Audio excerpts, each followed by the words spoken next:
So welcome everybody. In case you don't know, some of you haven't met me in real life, but I did tech support for about 20 years, a little over. And so Janet reached out to me and asked me to do some cybersecurity training. And we're going to go pretty fast so that I can leave time for questions. But you also can get the slides, and I'll have a link for that. And of course, I'll give them to Janet so that she can distribute them as well. So today I want to talk a little bit about the cybersecurity basics and then focus a little more intently on passwords and email, and then kind of some general recommendations. And by the way, if you want to put anything in the chat or ask questions there, that's a good place to do that. So the cybersecurity is a word that we use to talk about basically security in the cyber world as compared to the physical world. So when we talk about protecting your equipment, that's in the physical world. We can literally lock it in a building behind a closed door. But in cybersecurity, you've got data over here and data over there, and you've got your email in the cloud and so forth. And so that's a problem. One piece of that, which is very, getting a lot of attention on the news, is ransomware. And basically ransomware, the common thing that happens is that your data is encrypted and you don't have access to it until you pay to have it unencrypted. And then the newer version is actually called extortionware, where they say, well, we're going to just release this data to your competition unless you pay us this. So the world of cybersecurity is becoming more and more complicated all the time. The actual incidence of cyber attacks is just exploding, and it's gone up dramatically during the pandemic. And unlike 5 years ago, the chances that you're actually going to get your data back are going down. It used to be that they would literally attack companies, get them to pay a ransom, and then attack them again. And they knew that they would pay because they got their data back the first time. Now they're happy to do just one attack. The last time I talked about this I think the average ransom was in the $300 to $500 range. Now it's in the millions. They literally do research. They know what your total budget is, and they go after organizations that have money. And aside from that, there's a different group that just everything is random. So everybody is insecure and everybody is subject to having problems. So in the last 2 years, or almost 2 years, ransomware or cybersecurity incidents have gone up 800%. And it is now something that is so well funded, because once the ransoms went from the hundreds to the thousands to the millions, you now have millions of attacks a day and people paying millions of dollars. And so it is billions and billions of dollars, much of which is being funded by governments like Russia and former Eastern European countries, China and others. And so you're not going to escape if you're being attacked by the government of Russia. They literally have all the money that they need to attack you.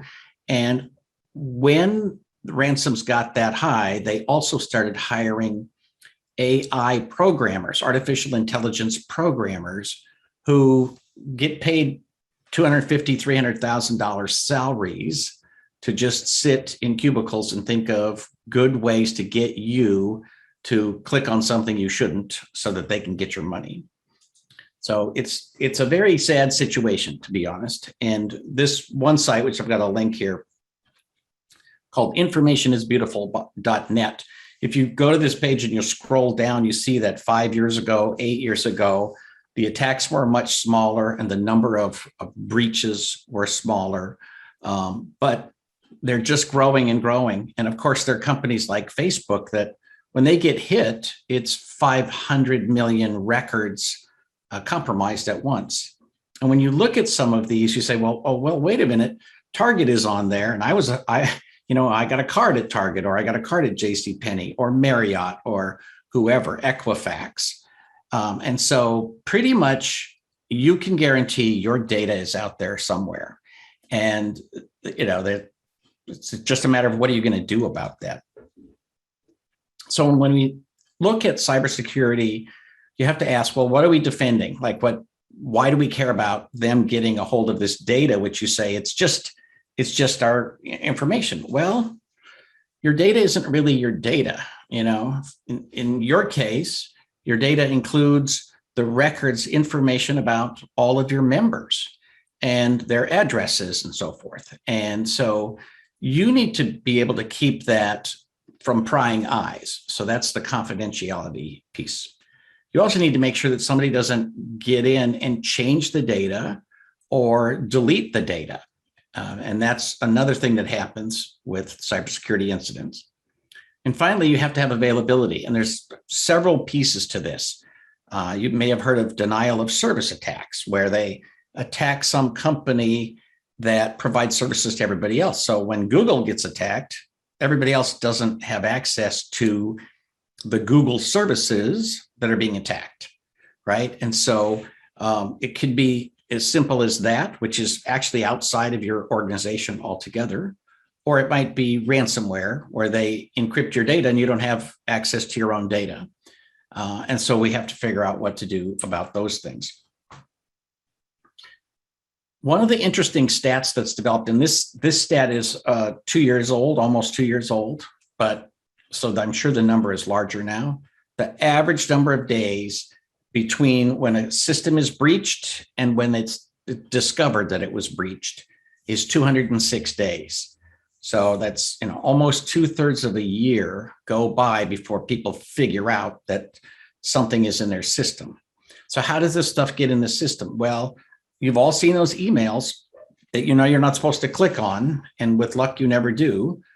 But the bad guy's job is to get smarter and smarter and smarter about trying to figure out how to get you to actually click on all those things. Also, you might install a program that's perfectly innocent and something came in with it, whether intentionally or not. And so there's code on your system. We're now discovering that some of these attacks have been underway for more than 10 years. So you might have done everything right for the last 8 years and still have code in your system waiting to be executed. And one of the more recent attacks that happened over the 4th of July, with literally thousands of machines all over the world, all at once, with code that had been basically sitting there waiting to be executed. And so, again, you have to figure out what's your response to something like that. Some things haven't changed. We have multiple layers of protecting you.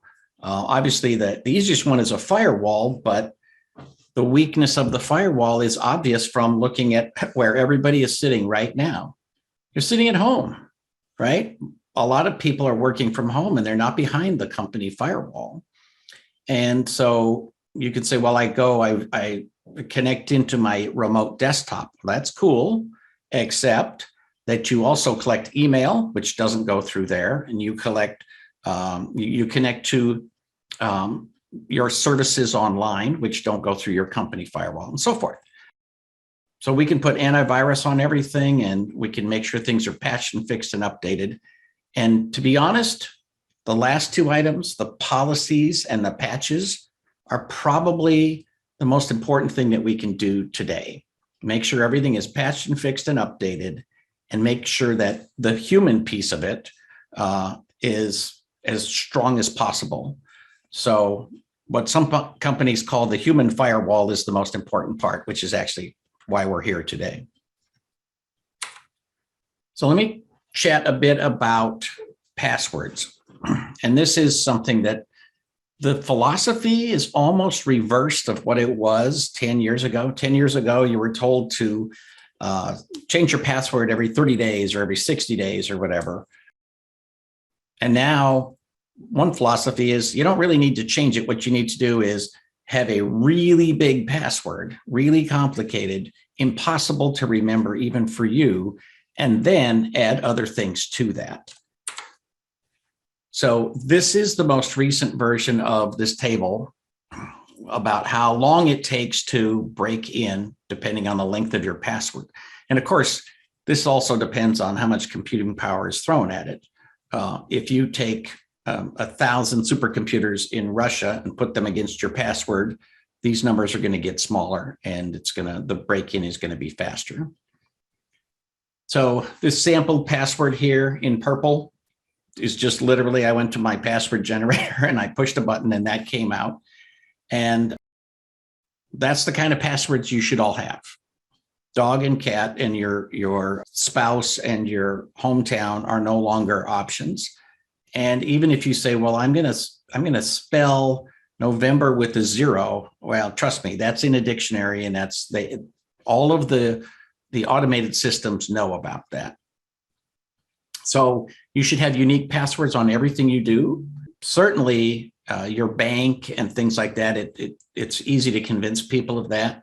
But, if you go to 1-800-Flowers, you think, well, that's not secure information, except if they get into your account there, then they know all of the addresses of all of the people you're connected with, and they begin what are called phishing attacks, because believe it or not, somewhere, somebody is gathering a dossier of you, your contacts, your family, and building things so that they can trick you into clicking on those emails that you get. So one of the things that I recommend people do is when, there's all this supplemental information, put in fake answers. Like, never put in blue if blue is your favorite color. Put in any other color.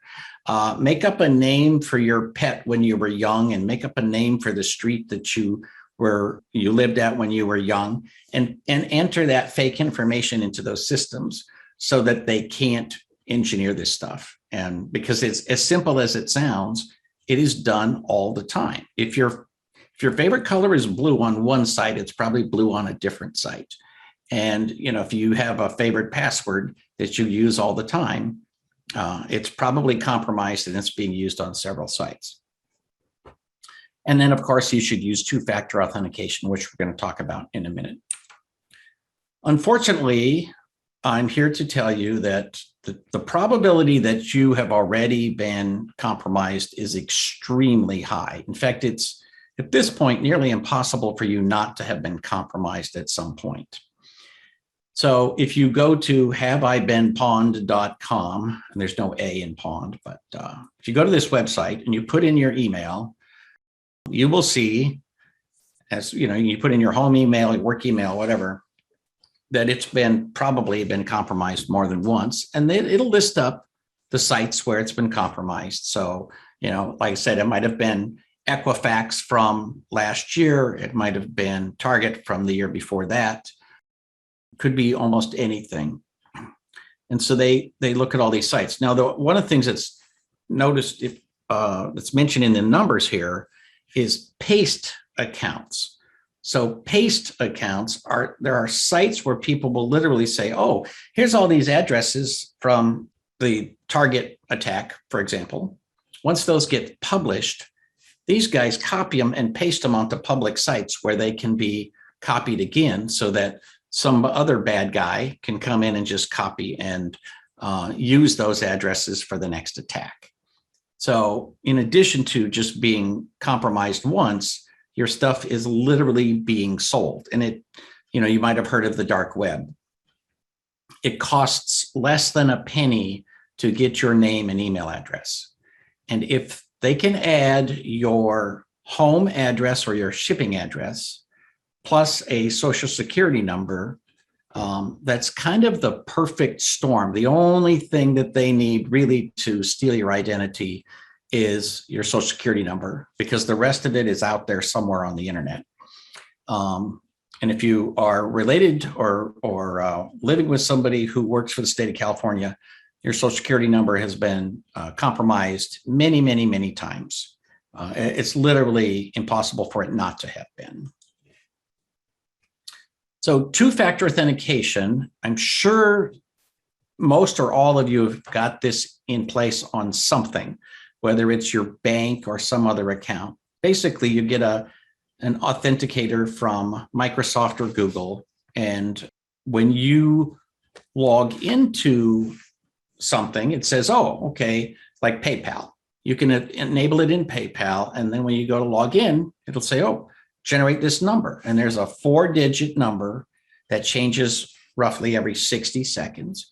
And you have to put in that number in order to continue. Some companies use email for this. Some use text messaging or SMS. SMS is the least secure option, simply because your text messages are not encrypted as they go over the internet.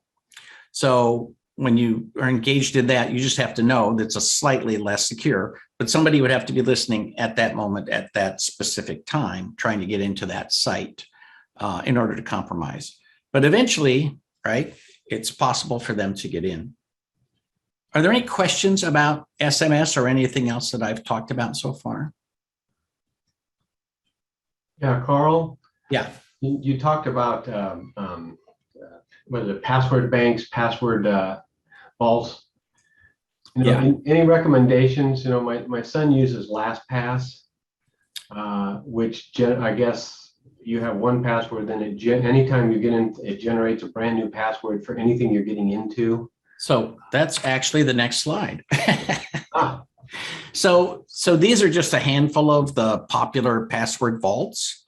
Basically, you should have one really good password, which, to be honest, you always hear this, oh, don't write it down, write it down. If you have this password in a secure place that somebody can't see from the internet, at some point it has to be written down somewhere. I keep mine in an envelope in my file cabinet so that my daughter will have access to it if something happens to me, right? So once she can get into my password vault, then she can get into every account, everything that I have.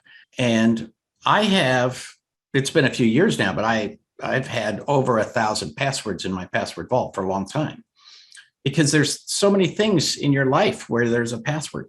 There are also they're not really vaults, but there are ways to securely store passwords in your Google browser or your Microsoft browser. They will store those for you, and it is secure. But a lot of people are just nervous about that, because at some point, the weak point is that you have a password you can remember to get into Google. And again, if you can remember it, it's pretty easy to crack. So the beauty of the two-factor authentication is you have to have the password, and then you also have to have that other authentication. Now, if you... Carl? Yeah, go ahead. With the two, you said that SMN is the least secure, but I'm just thinking that if we've already been breached, so someone has our email address, is there any way for them to just, like, when you're signing in somewhere, is there any way for them to route that email address to them and get a copy of it and get access to the information as well? Like the two-point authentication? Great question. Let me just clarify. I didn't say it was totally secure. It is more secure. So the way that you would get around two-factor authentication is that if somebody can clone your phone, and you may have heard of this, where they literally can clone the SD card inside your phone, and then they would be able to intercept that request for a secure code. So if they compromise your email and then they compromise your phone, they can get around the two-factor authentication. But here's the good news.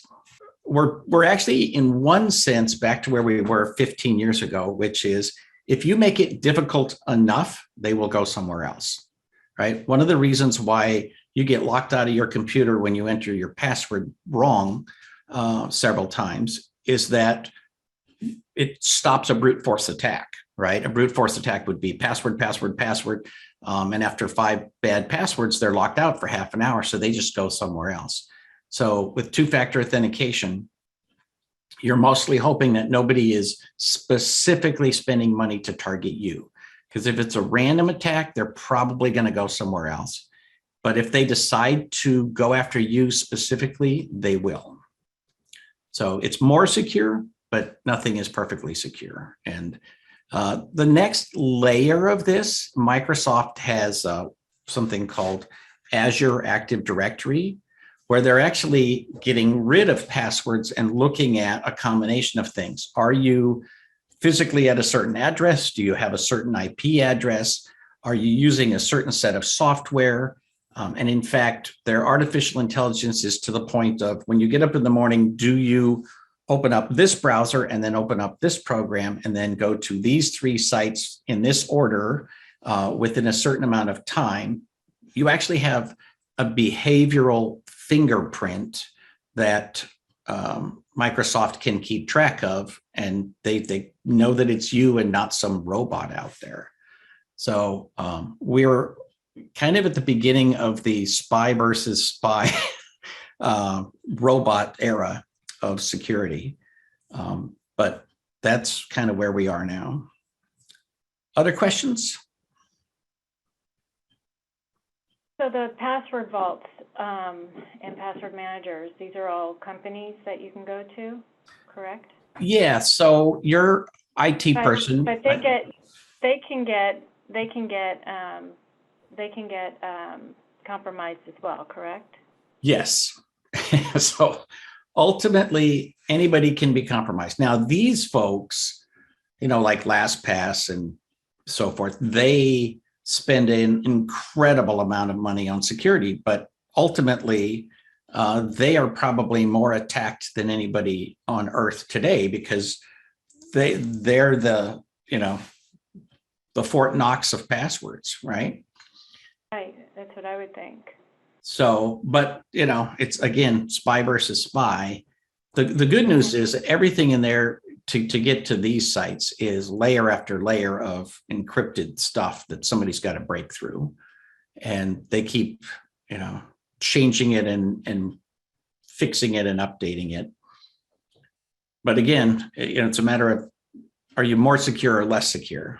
And you are more secure with a password vault.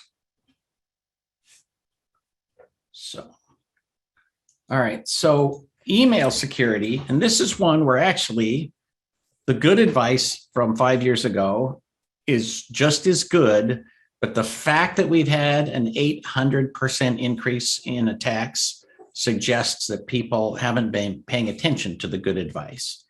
And you've all seen these emails. It looks like PayPal and it's got links, and there's a new trick every week. The thing that I've noticed that really makes it easy to protect against is that you'll get 3 of the same attempt all at once. So say, hey, you got a package from FedEx. Hey, you got a package from UPS. Hey, you got a package at the post office. And they all come like within a second of each other. So you're like, okay, so now that's a new attack that somebody is trying, and it's very visible. But you have to tune into it. And I would say the single biggest thing that you can do is just be aware. One of my philosophies of life is slow down and get more done. Slow down 1 second and ask, is this legit? Because what they do is they'll say, oh, your bank account has been compromised, or we just charged your credit card $419. Click here to see the receipt. And you want to click on it and say, I didn't spend that money. But of course, they know you didn't spend that money. And the other thing is, everything you see here, every link is dangerous. There's no undo or please don't infect my computer. Every link leads to something that says infect me. And so these attempts sometimes are electronic, for example, downloading code that executes on your computer instantly. Some of them download code that won't execute for another 30 days or until a specific date chosen by the bad guys. Some of them are attempts to get you to do something off without, the code. And that's where I have the example of wiring money. One of the big cases from last year was somebody who the boss's email had been compromised. And so the boss sent a note to somebody and said, I see that there's all these unpaid invoices from this one company. I want you to wire $1.7 million to them immediately to pay these invoices. And so this person gets this irate sounding email from the boss, and she proceeds to wire the money. And of course, she's wiring it to a fake account because she was reading an email that was not from her boss. So even, amongst each other, you just have to say, wait a minute, did he really send me that? Did she really send me that? And think for 1 second. And usually there are telltale signs of why it's not real. So these are literally from the last few days. You can see the one on the left that, it says it's from McAfee, but I don't have a subscription to McAfee. So why would I be getting this receipt? But they put in account numbers, activation codes, customer service phone numbers. Their logos are usually not quite right. And that I always find that a little odd. Like, why not just steal the real logo? It would not be difficult, but the logos are often a little bit wrong.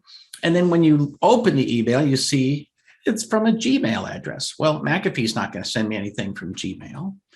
The one on the right is even worse because it's got some made up address that looks like it's mine. And then it's got a different email.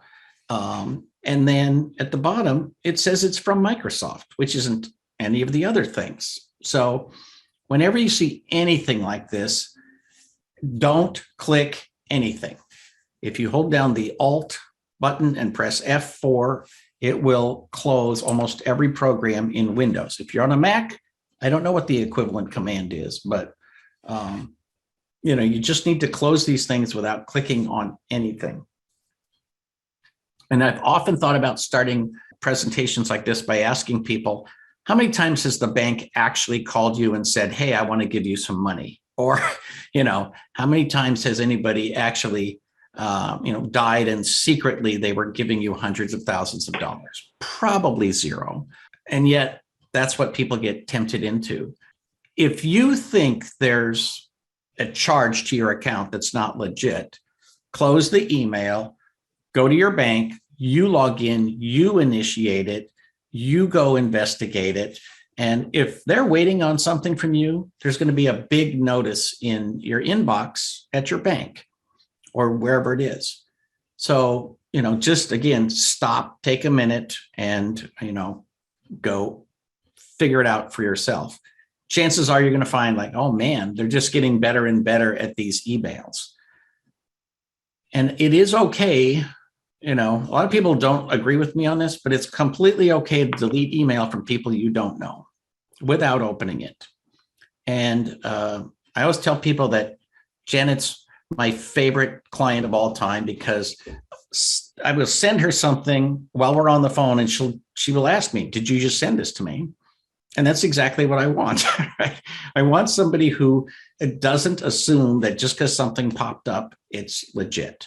So, if you got something that looks like it's from me this afternoon, I still want you to delete it or at least send me an email and say, did you just send me something?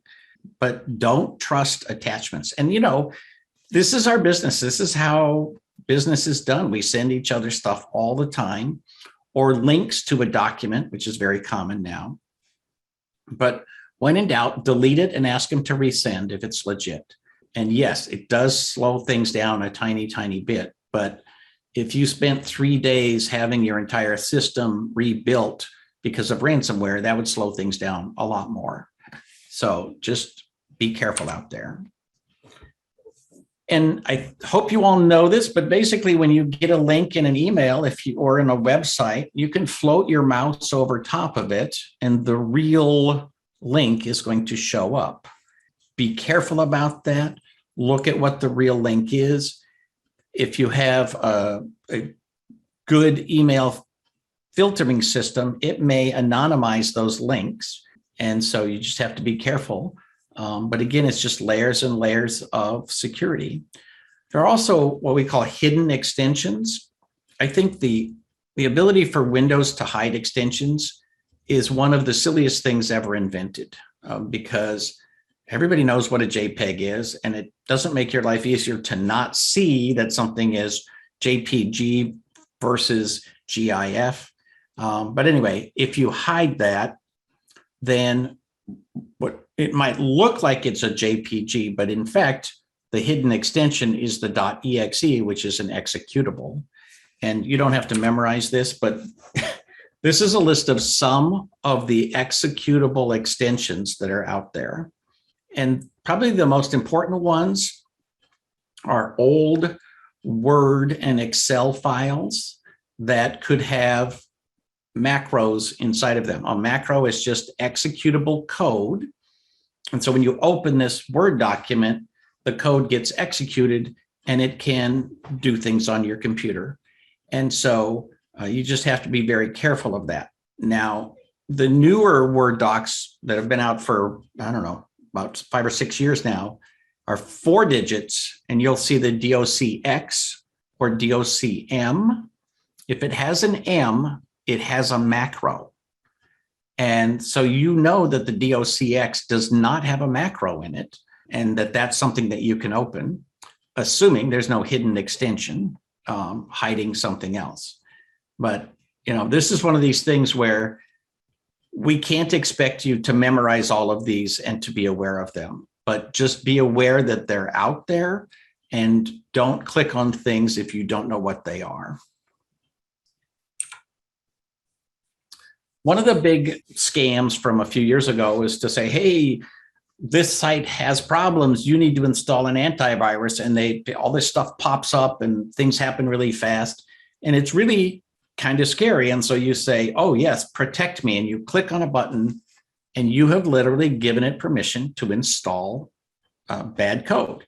And you need to know that your systems are protected. You do have an antivirus. There's absolutely no reason to install another one. So when you see that, it is 100% of the time a trick. But again, you have a question, just close it and call your IT service provider and say, here's what happened. You can press the print screen and take a picture if you choose. Sometimes that's useful, but just, again, slow down, get more done. The biggest thing is that they use social engineering to try to trick you to do all these things. And, you've seen all this stuff on Facebook where you have to fill in, what's your favorite car or your pet or whatever. All of those things help them build a dossier to figure out who you are.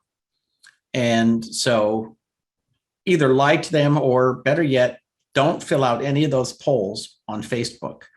I do like the ones where they make fun of this and say, oh, where do you bank? Right?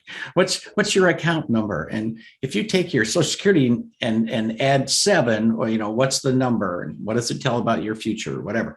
But quite realistically, that's what's going on. And it seems like an absurd, silly thing, but being able to go to Facebook and get billions of people to potentially give you useful information, when you have the budget of the government of Russia at your disposal, it's actually useful to them.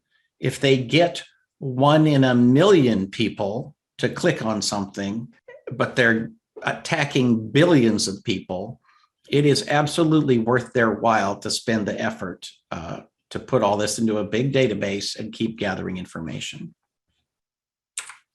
The other thing is something called newsjacking that you have to be aware of. Newsjacking is basically, whatever's on the headlines this afternoon. It might be something about politics, about sports, religion, whatever is in the news. You go to the front page of the New York Times or the Wall Street Journal, and then you look at your email and you'll see attempts to get you to engage in something in one of these current events. And it's just another opportunity for you to get riled up and say, no, I hate the fact that they're doing that. And click, click, click, you get infected. And, again, these are people who have all of the intelligence of the smartest, greatest, most delightful programmers in the world, but they are truly using it for evil purposes. And, there's no point in mincing words about that. Other questions before we move on?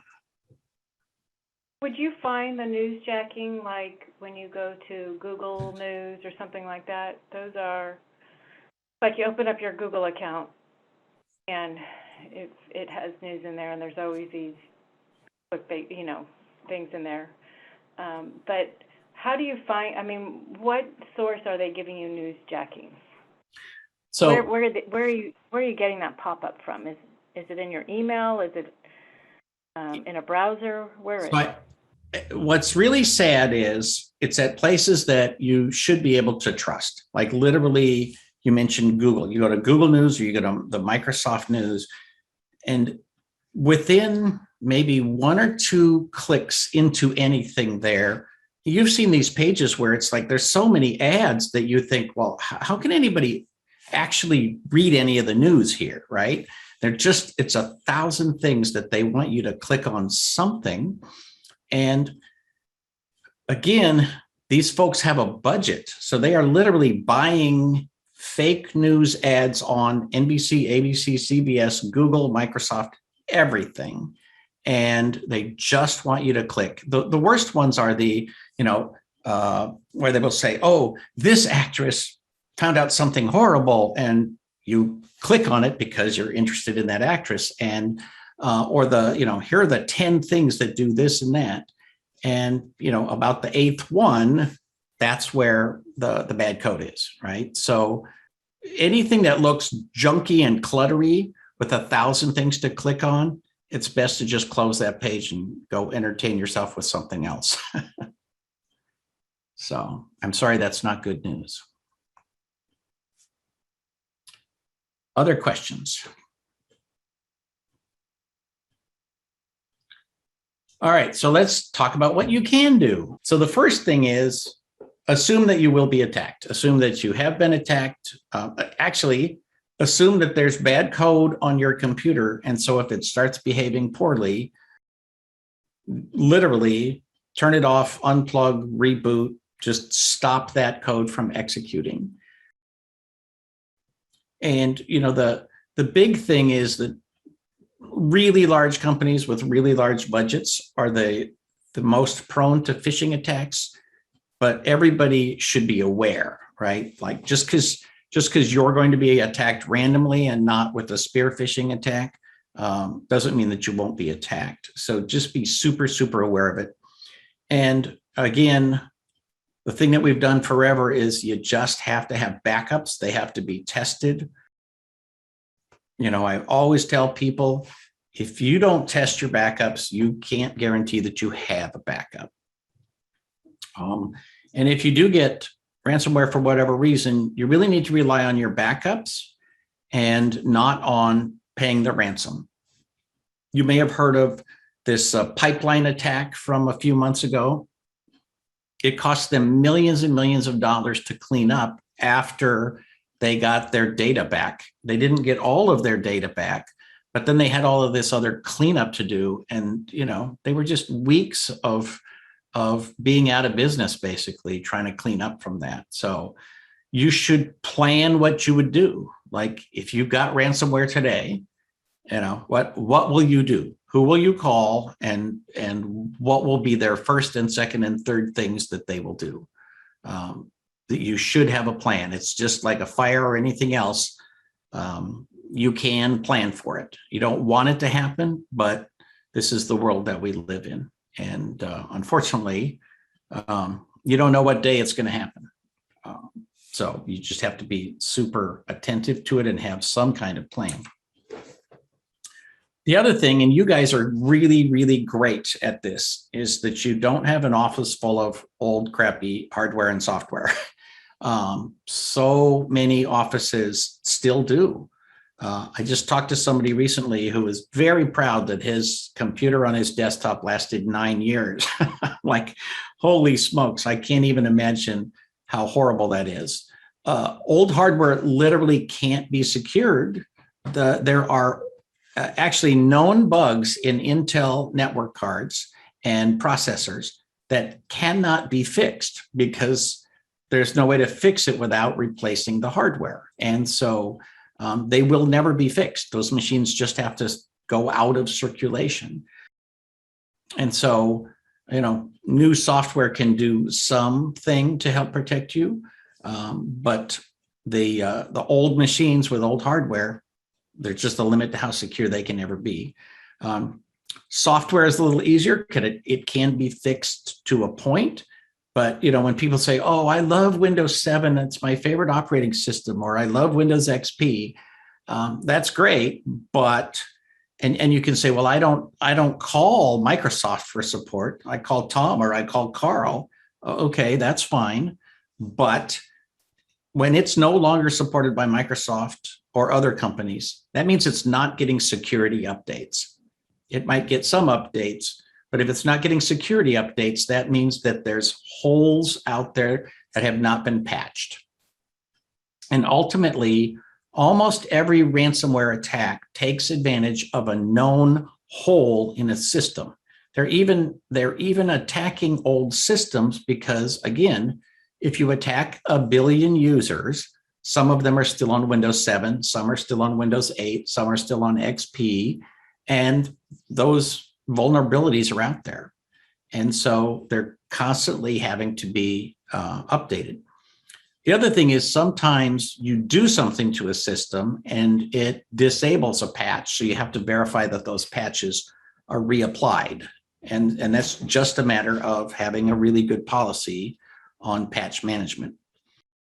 And these patches don't necessarily have to be applied the minute they come out, but in a reasonable amount of time. For many companies, they wait about a week to make sure that the patch doesn't break stuff, because we've all seen that as well. And you should just reboot your computers once a week, if nothing else, because there might be code just sitting there running in the background and you're going to interrupt it and it might not restart when the computer restarts. But also a lot of patches are not effective until after a reboot. So it's always a good thing to do. And you should also only use company resources. So you have a cloud drive designated by the company, and that is something that you have to be extremely diligent about. Don't send yourself something with your home Gmail. That is literally the worst thing that you can do. If you send something to your home Dropbox, it is no longer inside the security of the company. And if something happened to you or you lost that password or whatever, CLFP can't go to Dropbox and say, I want you to delete that data. It doesn't belong to you, because Dropbox would say, well, that wasn't your account and it doesn't belong to you either. It just will literally sit there on a hard drive up in the sky for the rest of eternity, waiting to be compromised and shared with somebody else. You have to designate exactly, and I sent a draft document to Janet. You have to say, this data lives here and it can't live there. It can live here and it can't live there. And you have to be rigorous about that, because one violation can cause lots of problems. The other thing is, California has laws about personally identifiable information. So your website, you collect information about people.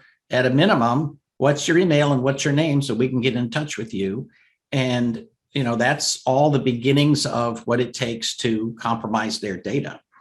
And so again, when I say your data, often your data isn't yours at all. It's your members' data, and they have a right to know that it's being handled securely.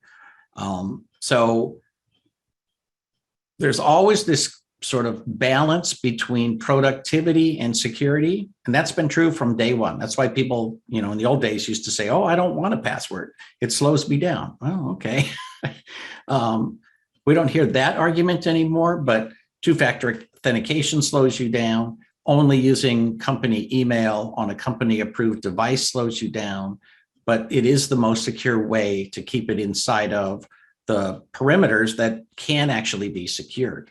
Once you let everybody do take everything home and spread it all out through Dropbox and OneDrive and every other sharing utility on earth, then there's no control over your data at all. And so you have to be very rigorous about that. And finally, this is sort of an old news for you guys, but a lot of companies haven't gotten there yet. You should not be an administrator on your local computer. An administrator can install things, including viruses, and you should have somebody whose job is to log in as the administrator and install things if they need to be installed. And it's again, nothing is perfect, but it's one major level of security that really protects you. And finally, the policies that I talked about earlier, that sort of human firewall. I want to, sort of work with Janet a little bit on defining this data handling guide, but it's basically, some guidelines on, where things can live and should live. And you have policies, you have some policies in place, but you should make sure that you're all clear and you're all agreed on what you do and what you don't do. And it's okay to talk to each other and say, is this a secure way to send information? And if anybody says, I don't think so, well, then you should go find out. But, again, that convenience versus security is a serious concern. And I'm not going to go through all these, but since you're getting the slides, I just wanted to give you some definitions about some of the kinds of threats that are out there. And I'll just leave that up for a minute and see if anybody has questions about policies and procedures going forward. Okay, so the slides are here. And of course, this is a shortened bit.ly link, so you just have to trust me. But this, I swear to you, is just a PDF of these slides. And you're all welcome to download it. And that's what I had. Are there any other questions or discussion? Yes. Yes. I have a question. So you obviously know who our IT is, and I think I'm not sure what questions to ask in order to find out some of these protections that we have in place right now. Well, I can forward to him the questionnaire that I had you fill out, and also that data handling table, and I'm obviously happy to help out to the extent that I can, but he will know the answers to most of those questions. Carl, if you find out you've I checked that have I been pawned site, and everything comes up 0 except for one of my email addresses. You recommend dumping that email or just looking at the sites where it was available? But I assume then once it's been pawned, then it's out there everywhere. Yeah, well, I wouldn't worry about dumping the email address because, I've had the same email address for whatever, 25, 30 years. And you lose a lot if it's an email that you actually use a lot. I would look at the sites that have been, like if they say, oh, it was at JCPenney and Equifax and whatever else, I would absolutely make sure that all of those passwords get changed or that the account is simply deleted. So, you can, it's easier to change your password at, someplace like Equifax than it is to delete it, right? Right.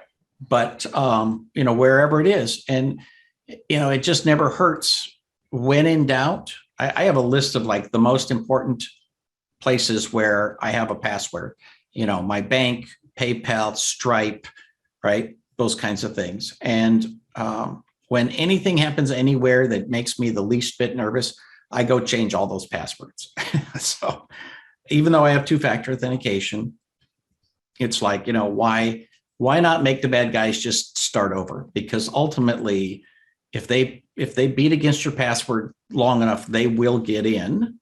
And if they beat against your two-factor authentication, they will get in. But if you make them start over, well, there are 7 billion people in the world who are easier to compromise than you are. And so they'll go somewhere else for a while. Okay, thanks. Yeah, I didn't put that up there just to make you nervous or whatever, but just it's the reality. You've been compromised. So you exist online in the 21st century. You've been compromised. Other questions?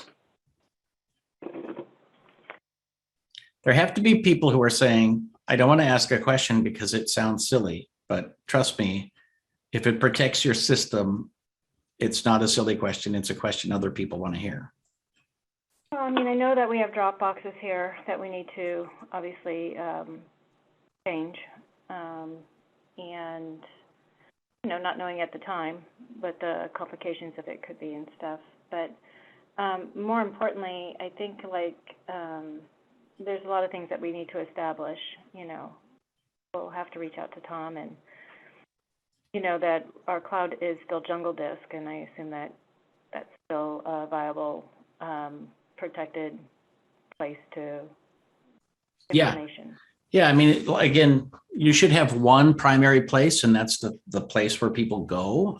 The things like Dropbox, if you have a paid version of it and everybody uses the one paid version, the problem is, I mean, that's good. The problem is it gets expensive when each individual has a logon.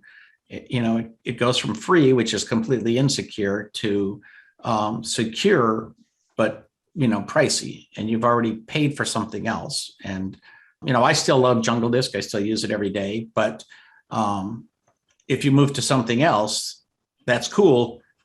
Just have the one thing or the main thing that you're paying for and that everybody uses.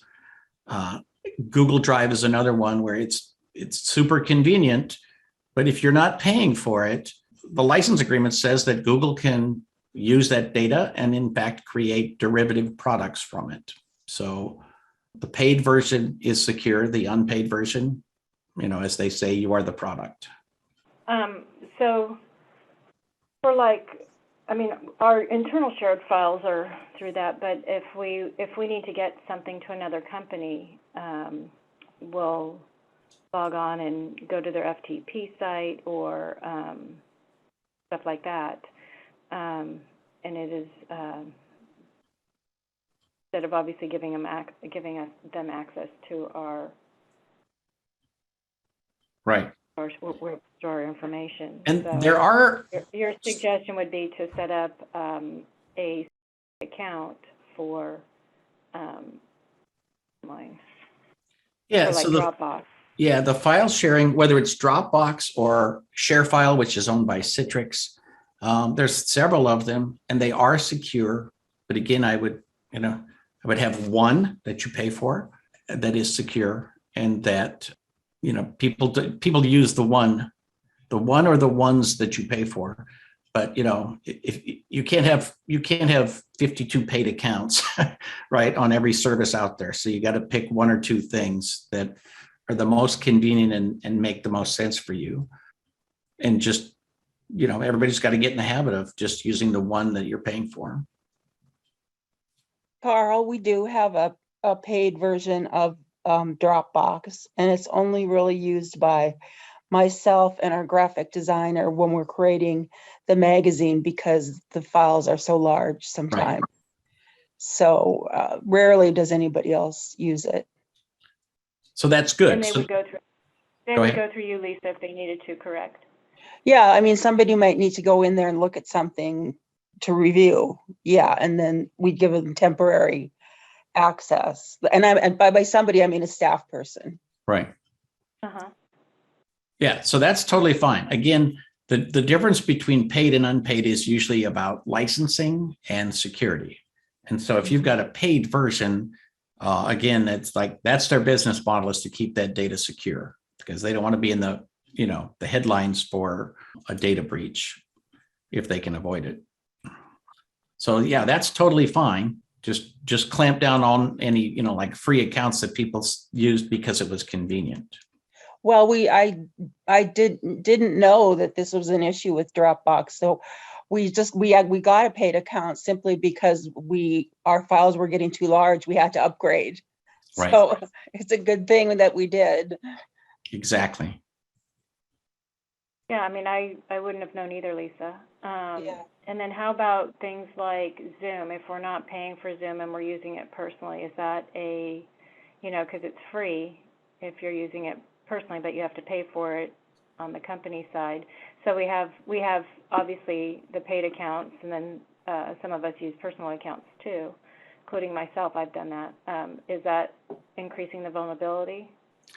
Well, the main thing is you have to be careful, like on Zoom, if you don't put secure information in the chat, it's just the images of you and your meeting or whatever that might. Or the recording of it, the voice, Yeah. the voice part of it, yeah. Yeah. So again, there's a certain level of security because they had some bad PR at the beginning of the pandemic because they hadn't encrypted the way that they were implying they had. And that's a long story, but basically they've upped their game on security. But, at some point, if it's free, ultimately they'll give you all your money back if there's a compromise. And if it's paid, then they're, promoting a much higher level of security. And part of it is just sort of be aware, like on Zoom, is what we're doing something that needs that level of security? Because you're not usually putting personally identifiable information, bank accounts, any of that kind of stuff up on there. Okay, thank you. So my company has 4 paid Zoom accounts for different things. So, but then we run a business based on Zoom, so anything else? Any other questions? Well, I hope folks are able to actually put some of this into practice. And again, that the one page that might be useful to sort of have around in case you see these words out there and you're wondering what all that means is in the downloads as well. So Good job, Carl. You Thank you. recorded this, so when we go to where the slides are, will the recording be there as well? the recording won't be there, so I will have to send you a link to the, because what we're going to do is we download the recording and then upload it to Vimeo. And that way, because Vimeo, I can't remember what it costs, but we get like 7 terabytes of storage space there for video. So anyway, so I will send you the link for that. And it should be today. All righty then. Well, thank you all. I hope this was worthwhile. And if you have any questions, I'm Carl P. at smallbizthoughts.com. And of course, Janet can get a hold of me anytime. Thanks, Carl. All righty. Thank you. Bye all. Thank you, Carl.